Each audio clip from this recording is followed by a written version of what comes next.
সুনামগঞ্জের ছাতক সিমেন্ট কোম্পানির পুরাতন ওয়েট প্রসেস কারখানায় স্ক্র্যাপ বিক্রির দরপত্রে চাঞ্চল্যকর জালিয়াতি ধরা পড়েছে। সর্বোচ্চ দরদাতা বিল্লাল এন্টারপ্রাইজ ৬০০ টাকার পে অর্ডারকে জালিয়াতির মাধ্যমে ৬ কোটি টাকার বানিয়ে দাখিল করেছিল।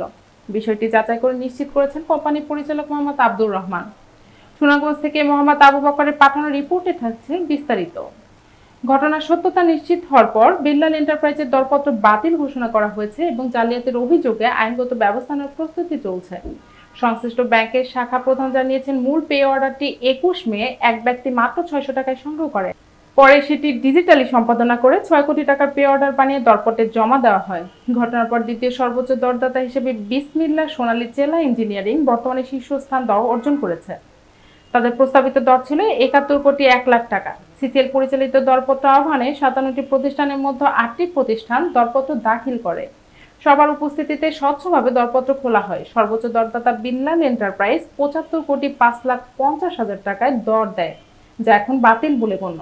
তৃতীয় সর্বোচ্চ দরদাতা মেসার্স রাকিব হাসান, এরপর Karnaphuli rivers transport, Shahid traders, Rabbi enterprise, Saleh and brothers, Maa iron point, Chhatak cement কোম্পানির ব্যবস্থাপনা পরিচালক আব্দুর রহমান জানান, পুরো বিষয়টি তদন্ত করে জড়িতদের বিরুদ্ধে কঠোর ব্যবস্থা নেওয়া হবে এবং বাকি দরপত্র যাচাই বাছাই শেষে পরবর্তী সিদ্ধান্ত জানানো হবে।